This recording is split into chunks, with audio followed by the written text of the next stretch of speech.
College of science and commerce से। Dear students, आज हमारा नया चैप्टर है चैप्टर नंबर 6। डियर स्टूडेंट्स, हम इसको बहुत डिटेल से पढ़ेंगे। हमारा इस चैप्टर का नाम है चैप्टर नंबर 6 का probability.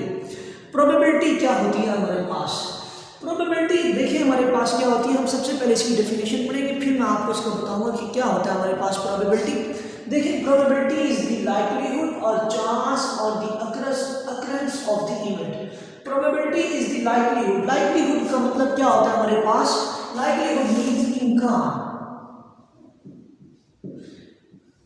Probability is the likelihood और चांस और द अकरेंस ऑफ इवेंट। किसी भी इवेंट के अकर होने के चांस या इम्कान को हम क्या कहते हैं? प्रोबेबिलिटी कहते हैं। तो अगेन देखिए इसकी definition, probability is the likelihood. Probability हमारे पास क्या होती है? लाइक्लीहुड और चांस और द अकरेंस ऑफ इवेंट। किसी भी इवेंट के अकर होने के चांस को या इम्कान को हम क्या कहते हैं? प्रोबेबिलिटी कहते हैं। फॉर एग्जाम्पल, हम इसकी एक एग्जाम्पल इस तरह ले लेते हैं कि हमारे पास एक कॉइन है जिसको हम अगर टॉस करें तो हमारे पास दो ही आउटकम आते हैं। एक आता है हेड एंड टेल। अब हेड और टेल के आने के जो चांसेस हैं उसको हम क्या कहते हैं? प्रोबेबिलिटी कहते हैं। तो अब हेड और टेल के आने के जो चांसेस होंगे हमारे पास वो होगा 1/2। देखिए डियर स्टूडेंट्स, अगर हमारे पास एक डाई हो जिसको हम डाइस बोलते हैं, छिक्का, जिसे उर्दू में छिक्का भी कहते हैं, लूडो का, अगर हम उसको उछालें तो उसमें हमारे पास आने के आउटकम्स, उसमें हमारे पास कितने आएंगे? 6। और हर एक के आने की प्रोबेबिलिटी हमारे पास क्या आएगी? 1/6। तो हमारे पास ये है जी प्रोबेबिलिटी। प्रोबेबिलिटी इज लाइक्लीहुड और चांस। किसी भी इवेंट के अकर होने के चांस या इम्कान को हम क्या कहते हैं? प्रोबेबिलिटी कहते हैं। देखिए, probability gives us the measure for likelihood that something will happen. किसी भी चीज के हैपन होने के जो हमारे पास इम्कान को हम क्या कहते हैं या मेजर करने को हम क्या कहते हैं? प्रोबेबिलिटी कहते हैं। तो डियर स्टूडेंट्स, ये है हमारे पास प्रोबेबिलिटी। अगेन देख ले, प्रोबेबिलिटी इज द लाइक्लीहुड और चांस और the occurrence of an event. किसी भी इवेंट के अकर होने के चांस या इम्कान को हम क्या कहते हैं? प्रोबेबिलिटी कहते हैं जी। नेक्स्ट है हमारे पास सेट्स। डियर स्टूडेंट्स, इसमें हमारे पास सबसे पहले थ्योरी का पोर्शन है। मैं आपको थ्योरी पढ़ाऊंगा नेक्स्ट, उसके बाद हम इसके एग्जांपल्स एंड क्वेश्चंस करेंगे और फिर एक्सरसाइज। देखिए, नेक्स्ट है हमारे पास सेट्स। सेट्स क्या होते हैं? आपने मैथ्स में भी पढ़े होंगे सेट्स। तो ये हमारे पास सेट्स यहाँ पे ये होता है कि अ set is a collection of well defined collection of distinct objects. A set is a collection of well defined distinct objects is called a set. A set is a collection of well-defined distinct objects is called set. The objects making up a sets are called its elements.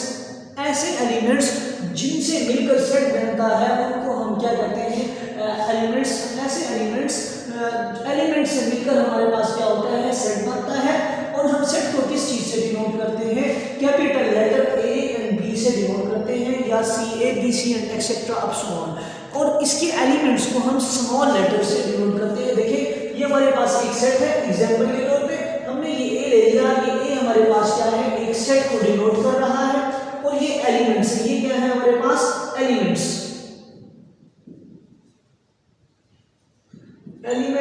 Of a set. तो dear students, ये हमारे पास है set. ये हमारे पास है set हमारे पास जिसके अंदर एलिमेंट्स ए बी सी है। ये हमारे पास सेट है जिसमें 1 2 3 अप सो ऑन इनलिमिटेड आइटम्स हैं या इनलिमिटेड एलिमेंट्स हैं। अगर हमें कहा जाए कि फर्स्ट 5 इंटीजर्स को आप सेट में इनक्लोज करें तो आप कैसे लिखेंगे? या आप उसको इस तरह लिखेंगे 1 2 3 4 एंड 5 और इसको आपने पैरेंथेसिस में क्लोज कर देना है और इसको आपने ए से डिनोट कर देना है। तो ये हमारे पास क्या है? फर्स्ट 5 इंटीजर्स का सेट है हमारे पास। तो डियर स्टूडेंट्स, ये है हमारे पास सेट। अगेन देख लें, set is a collection of well defined distinct objects. The objects making up a sets are called elements. ऐसे ऑब्जेक्ट्स जिनसे मिलकर सेट बनता है उनको हम एलिमेंट्स कहते हैं। A set is usually denoted by a capital letter A, B and C up so on. ये लेटर्स कैपिटल होंगे हमारे पास जिनको हम सेट से डिनोट करते हैं। ये सेट को हम जिन लेटर से डिनोट करते हैं वो हमारे पास कैपिटल लेटर्स होंगे, जबकि एलिमेंट्स ऑफ द सेट्स हमारे पास स्मॉल लेटर्स होंगे, या हमारे पास वो इंटीजर्स भी हो सकते हैं जिनको हम 1 2 3 अप सो ऑन हमारे पास वो इंटीजर्स हो सकते हैं। तो डियर स्टूडेंट्स, ये है हमारा सेट्स और प्रोबेबिलिटी। अब हम आगे पढ़ेंगे नल सेट कि नल सेट क्या होता है हमारे पास। जी डियर स्टूडेंट्स, नल सेट क्या होता है हमारे पास। नल सेट इज हमारे पास इस तरह डिफाइन होते हैं, a set which contains no element is called null set. ऐसा सेट जो कि कोई भी एलिमेंट कंटेन ना करे वो हमारे पास नल सेट होता है। यानी कि ऐसा सेट जिसमें कोई भी एलिमेंट ना हो उसको हम नल सेट कहते हैं। तो देखिए डियर स्टूडेंट्स, नल सेट को हम किस चीज से डिनोट करते हैं, फाई से या खाली ब्रैकेट से या पैरेंथेसिस से हम नल सेट को डिनोट करते हैं। तो हमारे पास ऐसा सेट जिसमें कोई भी एलिमेंट ना हो हमारे पास वो नल सेट होता है। इसको समझाने की ज़्यादा ज़रूरत नहीं है, सीधी सी बात है। नल सेट हमारे पास क्या होता है, ऐसा सेट जिसमें कोई भी एलिमेंट ना हो वो हमारे पास नल सेट होता है। तो सबसेट हमारे पास क्या होगा डियर स्टूडेंट्स, इसको जरा देखिए। If A and B are two sets then every element of set A is an element of set B, then it is called subset। अगर हमारे पास दो सेट हो A और B और A के तमाम एलिमेंट्स सेट B के भी एलिमेंट्स हो तो ऐसे सेट को हम क्या कहेंगे, सेट सबसेट कहेंगे। और इसको हम डिनोट किस चीज से करते हैं, A is subset of B। अब इसके नीचे हम क्या करेंगे, एक लाइन लगा देते हैं, इस चीज से हम इस साइन से हम क्या करते हैं, इसको डिनोट करते हैं। तो हमारे पास क्या होता है subset, if every element of set A is an element of set B then A is the subset of B। तब हमारे पास A क्या होगा, B का सबसेट होगा। देखिए इसको अगर हम जनरल एग्जांपल देखें, अगर हमारे पास दो सेट है A और B, उस A में हमारे पास इंटीजर्स है 1 2 3 4 5 एंड B में हमारे पास इंटीजर्स हैं वो भी 1 2 3 4 5। A के तमाम एलिमेंट्स सेट B में अकर कर रहे हैं तो A हमारे पास क्या होगा, सबसेट ऑफ B होगा। इसको हम क्या कहेंगे, मैथमेटिकल फॉर्म इसका हमारे पास ये बनेगा, A is the subset of B। ये इसकी मैथमेटिकल फॉर्म है कि अगर हमें बताना पड़े कि हमारे पास ये दो सेट हैं तो ये कौन से सेट हैं हमारे पास, प्रॉपर सबसेट है या इम्प्रॉपर सबसेट है, तो आप इसको क्या कहेंगे। देखिए डेफिनेशन पूरी उतरेगी है, अगर every element of set A is an element of set B तब आप उसको क्या कहेंगे, सबसेट कहेंगे। तो ऐसे सेट हमारे पास क्या होते हैं, सबसेट होते हैं। देखिए नेक्स्ट हमारे पास है प्रॉपर सबसेट। प्रॉपर सबसेट क्या होता है हमारे पास, if A and B are two sets then every element of set A is an element of set B and अब यहाँ पर ये बात जो है ना बहुत इंपॉर्टेंट है, and B contains at least one element। अब यहाँ पर B में कम से कम एक ऐसा एलिमेंट होगा जो कि A में नहीं होगा, तो ऐसे सेट को हम क्या कहेंगे, प्रॉपर सबसेट कहेंगे। ठीक है, इस बात को याद रखिए। अब अगेन देखें, if A and B are two sets, अगर A और B हमारे पास दो सेट हो then every element of set A, every element यानी सेट A के तमाम एलिमेंट सेट B में हो। ठीक है, उसके बाद B में कम से कम एक एलिमेंट ऐसा हो जो कि A में ना हो, एक से ज्यादा भी हो सकता है। देखिए यहाँ पे मैंने वर्ड लिखा है एटलीस्ट। एटलीस्ट का मतलब होता है कम से कम एक, और एक से ज्यादा भी हो सकते हैं। तो eight least one element of set B, set A is not an element of set A, then A is to be proper subset of B and it is denoted by this symbol, A is subset of B। तो dear students ये है हमारे पास proper subset. देखिए इसकी general example देखते हैं। अगर हमारे पास इंटीजर्स हैं 5 6 7 8 9 10, हमारे पास इंटीजर्स हैं 5 6 7 8 9 10 A में, और B में हमारे पास इंटीजर्स हैं 5 6 7 8 9 10 अप टू 13 तक। देखिए हमारे पास ये 10 तक जो इंटीजर्स हैं ये हमारे पास A के एलिमेंट्स हैं, और B में कम से कम 3 एलिमेंट ऐसे हैं जो कि सेट A के एलिमेंट नहीं है। तो हमारे पास ये डेफिनेशन पूरी उतरती है, इस डेफिनेशन के ऊपर ये एग्जांपल पूरी उतरती है इस डेफिनेशन पर। तो हम इसको मैथमेटिकल फॉर्म इसकी क्या लिखेंगे, A is the subset of proper subset of B, यानी कि A के तमाम एलिमेंट्स B में मौजूद हैं बट B में कम से कम एक ऐसा एलिमेंट है जो कि A में मौजूद नहीं है। तो ऐसे सेट को हम क्या कहेंगे, प्रॉपर सबसेट कहेंगे। डियर स्टूडेंट्स अब हम पढ़ते हैं फाइनाइट सेट। फाइनाइट सेट्स क्या होता है हमारे पास और इनफाइनाइट सेट क्या होता है हमारे पास, एंड देन यूनिवर्सल सेट। देखिए स्टूडेंट्स हमारे पास जो डेफिनेशन है वो है फाइनाइट सेट। फाइनाइट सेट क्या होता है हमारे पास, a set is called finite set if it contains a limited या specific number of elements is called finite set। ऐसा सेट हमारे पास जो कि लिमिटेड जिसमें नंबर हो या स्पेसिफिक मखसूस तादाद हो जिसमें नंबर ऑफ एलिमेंट्स की, उसको हम फाइनाइट सेट कहते हैं। फॉर एग्जांपल हमारे पास ए सेट है, ए 1 2 3 4 5। देखिए यहाँ पर लिमिटेड इंटीजर्स हैं 1 से लेकर 5 तक, तो ये हमारे पास क्या होगा, फाइनाइट सेट होगा। तो ऐसा सेट जिसमें हमारे पास लिमिटेड नंबर ऑफ एलिमेंट्स हो उसको हम क्या कहते हैं, फाइनाइट सेट कहते हैं। अब देखिए हम कहते हैं set of integers from 1 to 20, तो हमारे पास ये भी क्या होगा, फाइनाइट सेट होगा।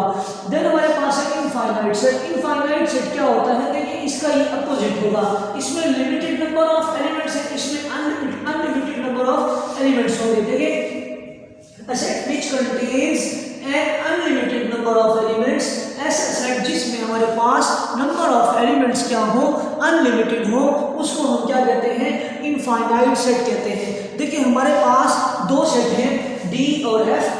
डी में हमारे पास क्या है, 2 4 6 सेट ऑफ इवन नंबर्स का सेट है हमारे पास। लेकिन देखिए dot dot dot dot up so on, पता नहीं कहाँ तक हमारे पास इवन नंबर्स हैं, यहाँ पर कोई लिमिट नहीं है।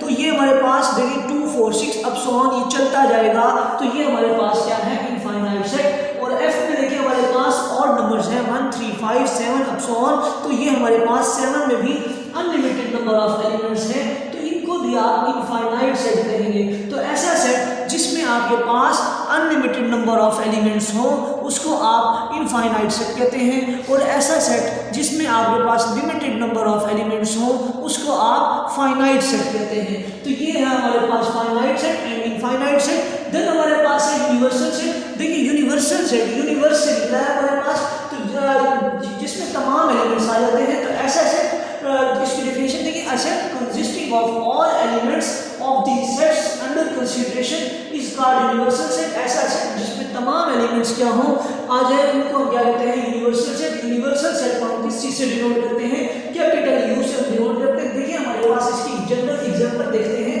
अगर हमारे पास एक सेट ए है जिसमें एलिमेंट्स 1 2 3 है, बी है हमारे पास एक सेट जिसमें एलिमेंट्स 2 4 5 6, देन सी हमारे पास एक सेट 8 10। हमने इनको अगर मिलाकर लिखना हो तो हम कैसे लिखेंगे, यूनिवर्सल सेट से हम डिनोट करेंगे उसको। देखिए हमारे पास ए के तमाम एलिमेंट्स लिखते हैं 1 2 3, उसके बाद बी में देखिए हमारे पास कौन से एलिमेंट है 4 5 6, तो आप 4 5 एंड देन 6, उसके बाद यहाँ देखिए 7 नहीं है हमारे पास 8 एंड 10। इन तमाम सेट्स को हमने एक सेट में लिख दिया, तो ऐसे सेट को हम क्या कहते हैं, यूनिवर्सल सेट कहते हैं। देखिए a set consisting of all elements, ऐसा सेट जो कि तमाम एलिमेंट्स पर क्या करे, तमाम एलिमेंट्स को कंसिस्ट कर रहा हो, तो ऐसे सेट को हम क्या कहेंगे, यूनिवर्सल सेट कहेंगे। ठीक है। नेक्स्ट हमारे पास डिसजॉइंट सेट। डिसजॉइंट सेट हमारे पास क्या होता है, two sets A and B are said to be disjoint if they have no elements in common. जब दो सेट्स हो हमारे पास ए और बी और दोनों में कोई भी कॉमन एलिमेंट ना हो, दोनों में कोई भी मुश्तरका चीज ना हो, मुश्तरका एलिमेंट ना हो, कॉमन एलिमेंट ना हो, तो ऐसे सेट को हम क्या कहेंगे, डिसजॉइंट सेट कहेंगे। डिसजॉइंट सेट को हम किस चीज से डिनोट करते हैं, ए इंटरसेक्शन बी से, और ए इंटरसेक्शन बी का आंसर हमारे पास किसके इक्वल आना चाहिए, 5 के इक्वल आना चाहिए। मींस के ए और बी में कुछ भी कॉमन ना आए, तो ऐसे सेट को हम क्या कहेंगे, डिसजॉइंट सेट कहेंगे। ए में हमारे पास देखिए एक एग्जांपल देखते हैं जनरल। ए में हमारे पास है सेट है ए हमारे पास जिसमें एलिमेंट्स है 6 8 10 एंड 12। बी हमारे पास एक सेट है 1 4 9 एंड 11। तो हमारे पास इन दोनों का जब आप इंटरसेक्शन में, इंटरसेक्शन मींस आपने दोनों के कॉमन एलिमेंट्स ले लेने हैं, तो इन दोनों में देखिए कुछ भी कॉमन नहीं आ रहा, तो ऐसा सेट हमारे पास क्या होगा, डिसजॉइंट सेट होगा। देखिए set of even numbers and set of odd numbers हमारे पास ये भी डिसजॉइंट की एक एग्जांपल हो सकती है। तो ये थे हमारे पास finite set, infinite set, then universal and then disjoint set. तो डियर स्टूडेंट्स एक ओवरव्यू ले रहे हैं। प्रोबेबिलिटी क्या होता है हमारे पास, स्टार्ट से देखिए, प्रोबेबिलिटी इज द लाइवलीहुड और चांस और अकरेंस ऑफ एन इवेंट, किसी भी इवेंट के अक्कर होने के चांस को या इम्कान को हम क्या कहते हैं, प्रोबेबिलिटी कहते हैं। देन हमने पढ़ा था सेट। सेट क्या होता है, अ set is a well defined distinct collection of distinct objects is called set. Sets में हमारे पास क्या होते हैं, कैपिटल लेटर से हम डिनोट करते हैं सेट्स को, और स्मॉल लेटर्स हमारे पास उसमें एलिमेंट्स ऑफ अ सेट होते हैं। तो स्मॉल लेटर्स हमारे पास क्या होंगे, एलिमेंट्स ऑफ अ सेट होंगे, और कैपिटल लेटर्स हमारे पास क्या होंगे, सेट को डिनोट करने के लिए हम कैपिटल लेटर्स यूज करेंगे। नेक्स्ट है हमारे पास सबसेट। सबसेट में क्या पढ़ा था, if two sets A and B are an element of set A, set A और सेट बी के तमाम एलिमेंट्स क्या हो, सेट ए के तमाम एलिमेंट्स सेट बी के भी एलिमेंट हो, तो ऐसे सेट को हम क्या कहेंगे, सबसेट कहेंगे। और अगर हमारे पास सेट ए के तमाम एलिमेंट्स सेट बी के भी एलिमेंट्स हो, but at least one element of set A is not an element of set B, तब हमारे पास ऐसे सेट को हम क्या कहेंगे, प्रॉपर सबसेट कहेंगे। देन हमने पढ़ा फाइनाइट सेट। फाइनाइट सेट ऐसा सेट होता है हमारे पास जिसमें हमारे पास लिमिटेड नंबर ऑफ एलिमेंट्स हो, और इनफाइनाइट सेट ऐसा सेट होता है जिसमें हमारे पास अनलिमिटेड नंबर ऑफ एलिमेंट्स हो। जबकि यूनिवर्सल सेट ऐसा होता है जिसमें हम तमाम सेट्स को क्या करते हैं, इकट्ठा करके लिख देते हैं, तो ऐसे सेट को हम यूनिवर्सल सेट कहेंगे। और डिसजॉइंट सेट हमारे पास क्या होता है, two sets A and B are set to be disjoint set if they have no common elements, then it is called disjoint set and it is denoted by A intersection B which is equal to 5। तो आपको MCQs में पूछा जा सकता है, अगर हमारे पास दो सेट ए और बी हैं और डिसजॉइंट है, तो वो किसके बराबर होंगे, 5 के बराबर होंगे। तो ये एक एमसीक्यूज भी बन सकता है। तो डियर स्टूडेंट्स, यहाँ था हमारा आज का लेक्चर जो कि कंप्लीट हुआ। इंशाल्लाह नेक्स्ट लेक्चर में मिलेंगे, तब तक के लिए मुझे इजाज़त दें। अल्लाह हाफिज़।